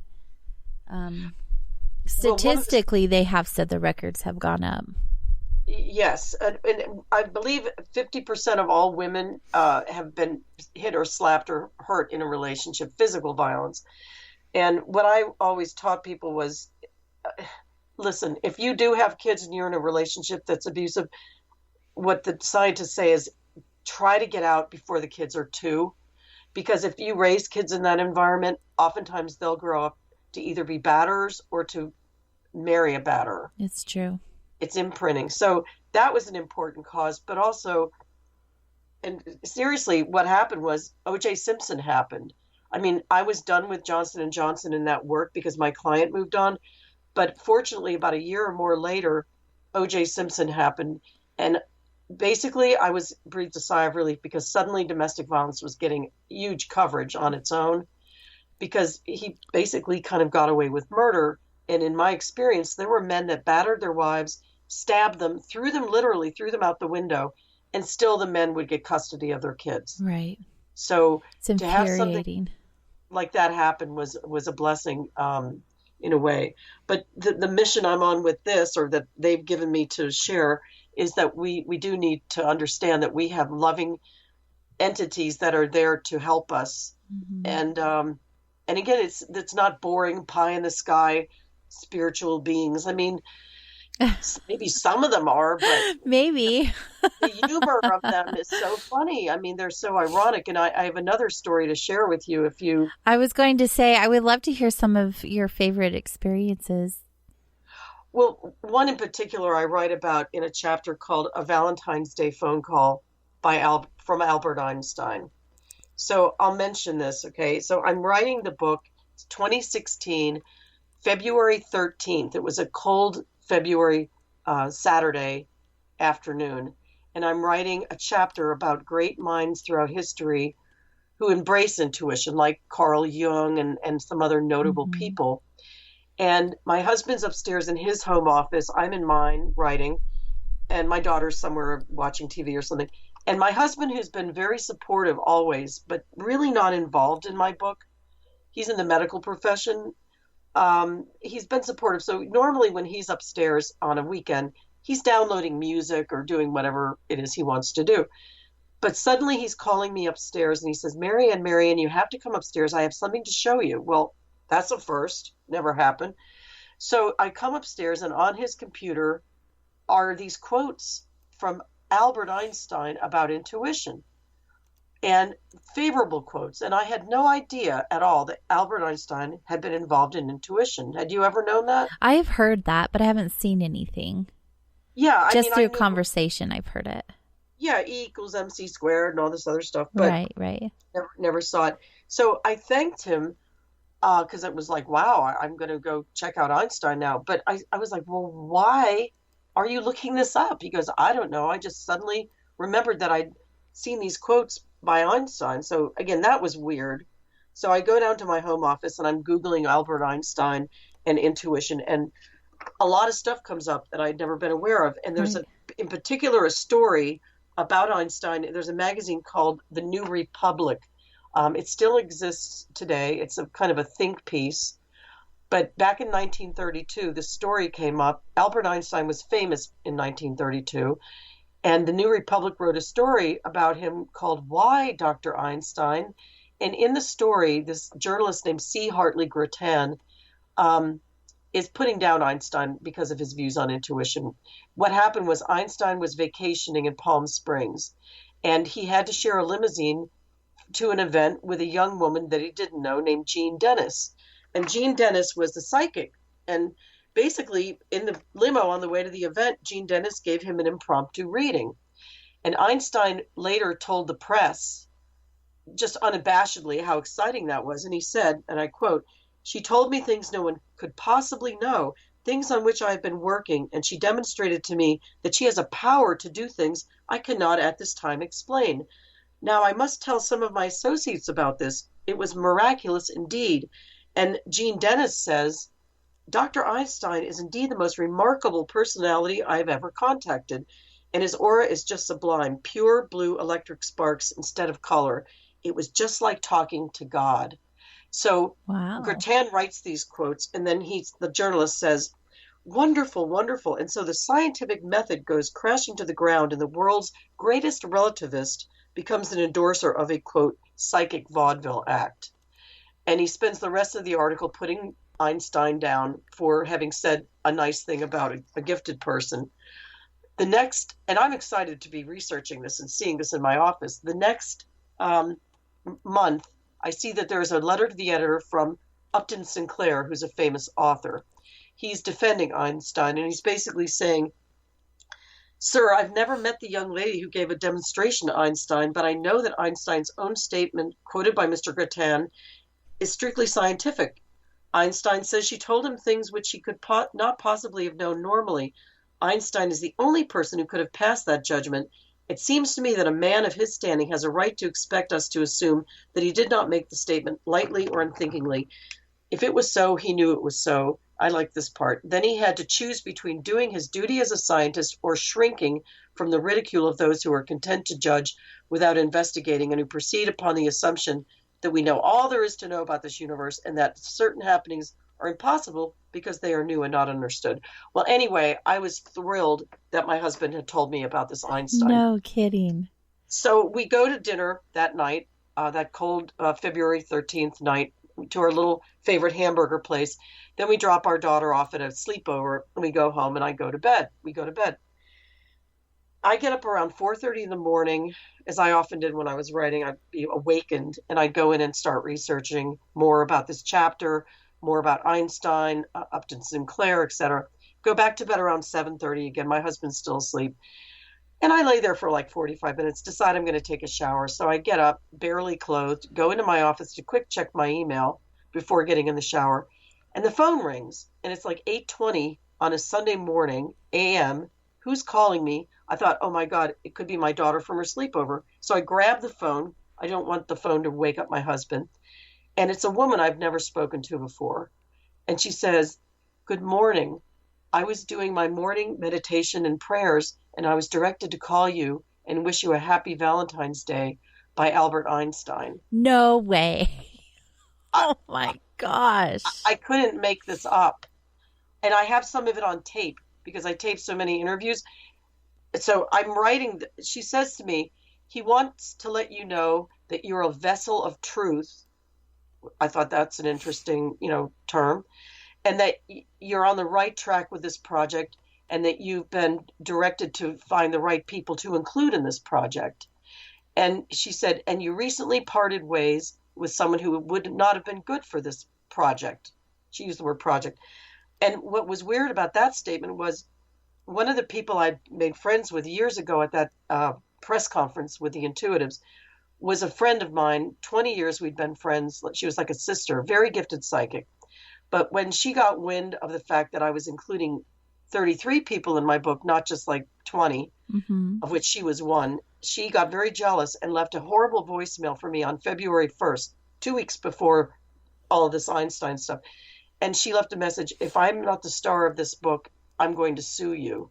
What? And yeah, she's a little bit full of ego, this gal. She's very gifted, but so we had parted ways after that. So Einstein says, and you recently parted ways with someone that wouldn't have been good for this book. And he went on to say a couple other things that nobody would know about me. And I stopped her and I said, excuse me, who are you? What's your name? And she said, Edna. Well, I thought, Edna. I thought one of the other psychics had told me to contact a woman with an E sounding name to interview for my book. So I looked up the email, but the woman's name was Erin, not Edna. I said, what's your last name? She said, Randall. So I Google Edna Randall, and up comes the story in the New York Times from 2003 about mediums. And they interviewed John Edward and Edna Randall, who I'd never heard of, and a couple other people. She's apparently was a medium who lived on Long Island. So I said, okay, but do you know my name? And she said, I know, but I know one of your names is like my mother, Anne. I said, do you even know what I'm working on? She goes, no, I'm sorry, I don't. I said, but excuse me, how did you get my phone number? Now, I'll tell you, AJ, not only is my phone number unlisted, but it's in my husband's name, and his last name is not Bohrer like my name. It's different. So there's no way she's going to get my phone number. I said, well, how did you get it? She goes, well, when he was giving me the message I'm to give to you, he dictated your phone number to me. Oh, and she said, gosh. I'm not kidding. And I won't say my actual phone number. In the book, I say it differently. But she said, I get numbers in sequences. So I got, this is the book number, but 878-787, and which is the area code in the first 3 digits. And she said, that's interesting, 878-787. And then he gave me the last 4 digits of your number, 7203. Well, I'm thinking, aha, I've got her, because the number was 7283. But she says, but he told me to take the 0 between the 2 and the 3 out and insert an infinity symbol, which is the 8. So she did have my number right. Oh my. And I'm like, what? I can't believe it. So she goes, all right, but listen, here's the message that he gave to me to give to you. I'm only going to read the first 2 sentences, but it's pretty profound. And it's on tape. By this time, I'd had the wherewithal to turn on my tape recorder and tape this. So Edna's voice lowers slightly and gets louder, and she says, Madame. Who says like Madame anymore? Madame, I am still focused on the agenda of bringing humankind to the highest, best good. I'm going to repeat that. Can you believe this? Madame, I am still focused on the agenda of bringing humankind to the highest, best good. It is about not destruction, but elevation of the illumination of consciousness. And anyway, it goes on, and at the end he says something about prayer and that we're here to help reflect God's light to flow and to grow or something. It's in the book, but I'm like blown away. Incredible. And I said to her, excuse me, I'm shaking. I said, do you mind if I take your phone number? Can I call you tomorrow? Because I'm a little bit freaked out now. And she goes, sure. So she gives me her number, and I did call her the next day. So I had to go, and I said, okay. So I go in the shower. Again, I'm sitting in literally just my underpants. I mean, here's Einstein calling me and wishing me happy Valentine's Day. And I'm half naked in He's my probably hanging out with you. So I go in to take my shower, and I look up at the ceiling in the bathroom, and I said to them, my powers that be, I call them, can you tone it down a little bit? I think this is more than I can handle. So I take my shower, my husband gets up, and I tell him about this, and he goes, oh, maybe she just wants to be in your book. I said, she doesn't care anything about being in my book. She doesn't, and she's not in my book except for the story.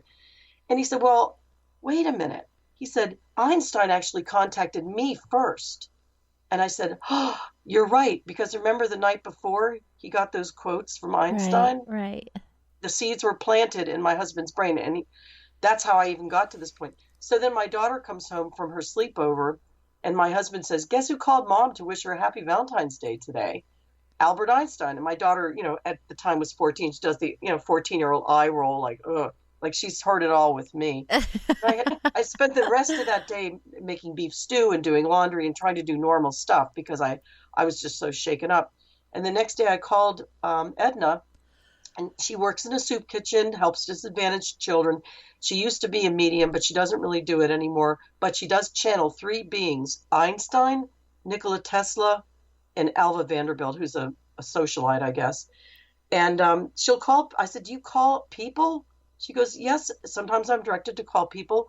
And I said, what's the response? She goes, well, if they don't understand why I'm calling, I apologize for bothering them. And I tell them that maybe it's not the time for you to hear the message. But she's a real lady. And I've talked to her since. But I said, why did he call me? And she said, well, he wants to confirm that what you're working on is really good and is going to help many, many people. So that's my story about Albert Einstein. I wasn't going to put it in the book because I thought, as a PR person, people are going to think that I'm absolutely nuts. But no, I had to put it in the book. I apologize, because it really happened. So I say at the beginning of the chapter, this really happened. You might, think, judge for yourself, whatever, but this right. is how it. So that's my Einstein It's so story. incredible, though. And I love when people have these amazing abilities and they don't shy away from them. They like Edna did. She reached out and called you. She was given the information and she just knew that it's something that she needed to do and something that she does with others, and give you this message. It's just more validation that what you're doing is meaningful and has purpose and needs to be in the hands of humans. It's important what you are sharing. Well, what I want to mention to you is I found out later that one of the scientists in my book, Dr. Gary Schwartz, he has been contacted on several occasions through mediums by not only Einstein, but Nikola Tesla, who's very active in going through mediums to contact people. And the agent of my book also has been contacted through mediums with Einstein. So the fact that he says, I'm still focused on the agenda of bringing humankind to the highest, best good was to me like an absolutely amazing thing. Yeah. That he's still on the case. Yeah, he's still doing the work from wherever he's at. And I love that he is using people, tools to help get that work done. I mean, and I told one of the scientists, Dean Radin, and he said, Marianne, I have no doubt that you were contacted by Einstein or a collection of brilliant energies, including Einstein. Mm-hmm. He said, but what gets me is the numbers. He said, I've only ever seen numbers before like this, where there was like a code locked in a safe that one of his very gifted psychics saw.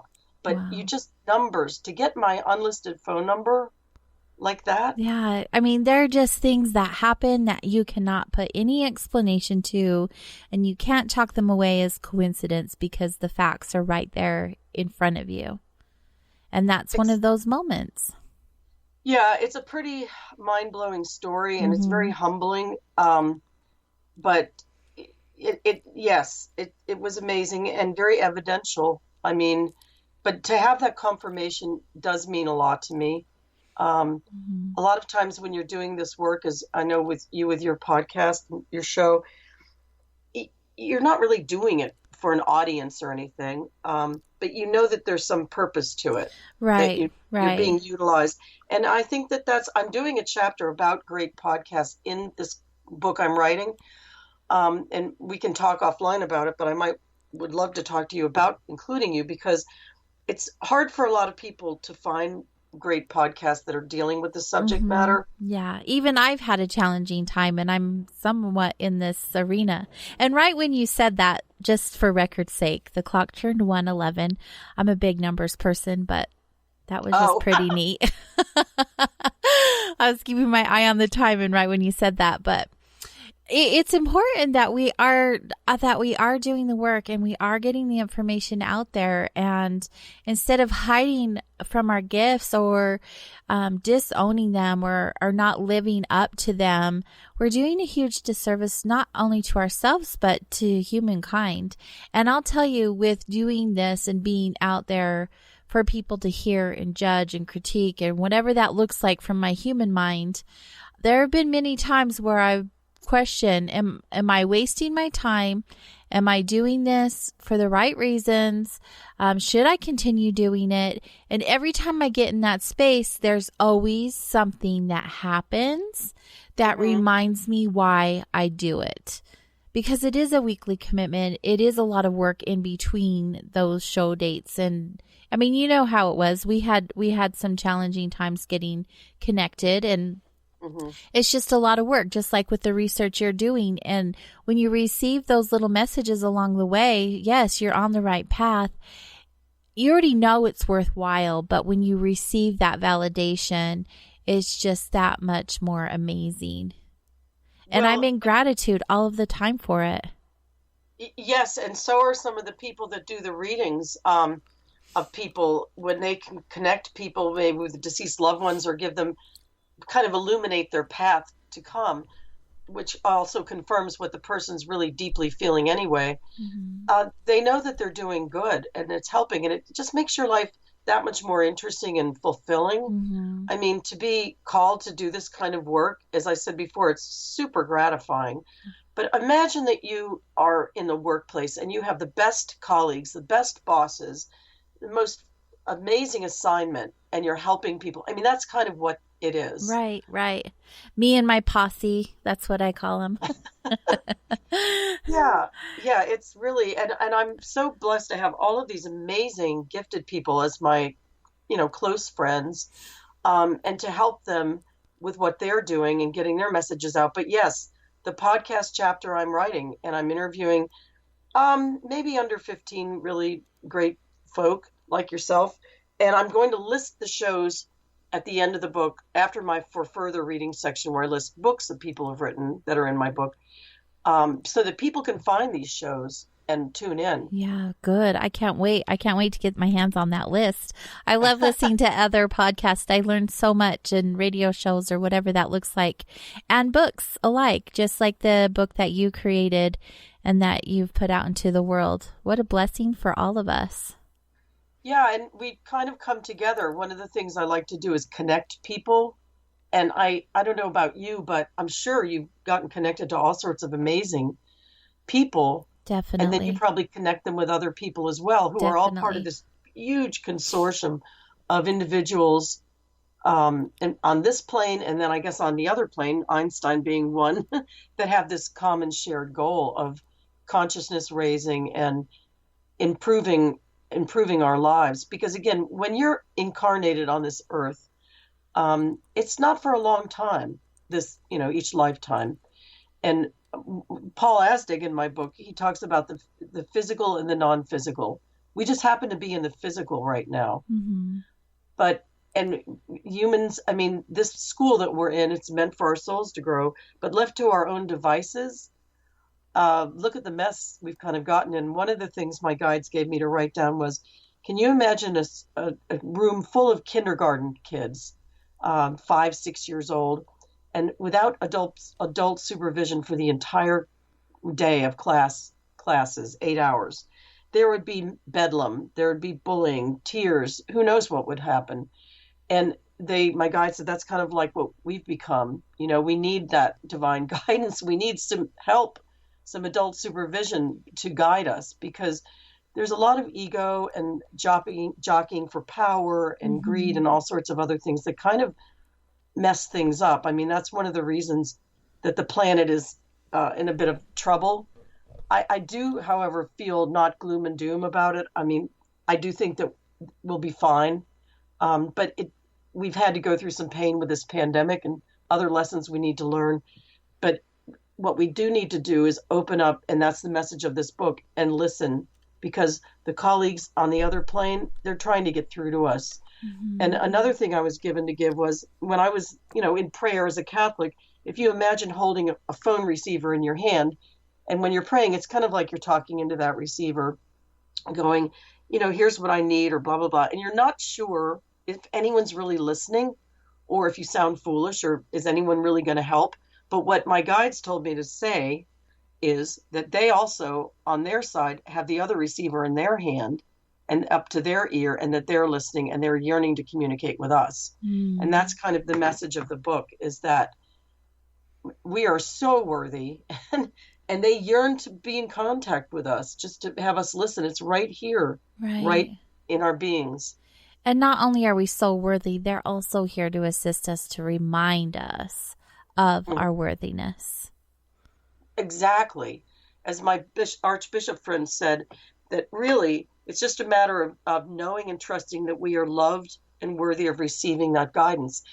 Really what steps in the way of embracing these messages is fear of the unknown, fear and skepticism and ego. And it's like, put that in the drawer for now. Yeah. We don't need that, but we're so good at feeling it. Yeah, it's time to really understand that we have a resource at our fingertips.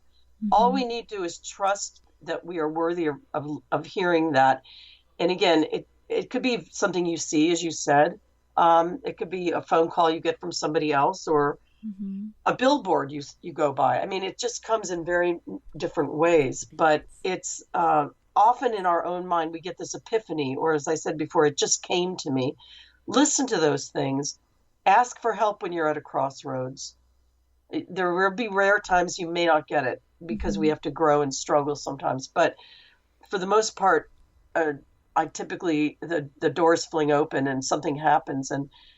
And yes, like you, I've had moments where I've struggled. I mean, I had a former agent who was a lovely, lovely person, but she just wasn't good at selling anyone's book. She never was able to do that because she's just too sweet. So that's the end of that. And then I thought, well, maybe the book will never get published. And then, like a miracle, a week later, I get a call from someone who suggests another person, and he's my agent. He's fantastic. Wonderful. So, you'll face those challenges. Yeah. But just persevere and ask for help, and you'll often get the guidance. I love that you shared all of that with us. Thank you. It's good for us to hear, and if we didn't already know, hello, there's some wonderful, beautiful new information, and if not, if you've heard it before, it's your reminder. Answer that door. Marianne, it has been so awesome hanging out with you tonight. Really and truly, thank you so very much for your time. Well, thank you too. And I just, if people are interested in getting my book, all they need to do is go on Amazon.com, type in The Gift Within Us, it'll come up, or my name, Marianne Bohrer. My website also is just my name, www.mariannbohrer, it's spelled MARYANNBOHRER.com. And you'll see a blog on there. You'll see information about getting the book, but it's very simple to get. And again, if you do get it and you want a reading from one of these wonderful people, the info's all there. So I love that you shared so selflessly. I'm trying to remember. Selflessly. There you go. Right. They're so close together. You're giving the information just so openly and willingly, and that is so appreciated. Many of us are looking for answers or a connection to ourselves or whatever that looks like. And here's this beautiful book, this beautiful tool for us to have for ourselves, with information on how to connect with people within the book, including yourself. And it's just a blessing. What you've done is a blessing for all of us. Again, thank you so very much. I'm so glad you reached out to me to be on the show. And I believe it's the beginning of a beautiful friendship. I agree. Totally. And we'll talk again for the podcast chapter if you're open to that. Wonderful. Of course. Any way I can be of service. Okay, AJ. Well, it was a pleasure to be on your show. Thank you so much. And thank you to your listeners. I know it's a really good group. So my hat's off to you. And if you get anything good out of this book and you can share it with other people, that'll make me feel very, very happy. Wonderful. It will be done. Consider it done. Soul Wanderings can be found on all of your favorite social media platforms. Make sure you guys are going on over to Facebook, Instagram, Twitter, all of them. And you can also connect to them on soulwanderings.com. You can listen to my show and all of the many other beautiful shows hosted here on kgraradio.com. So share with your friends and family, and let's keep having those conversations that bring awareness and connection into our experiences. Thanks for being here with us tonight. Good night, Wanderers.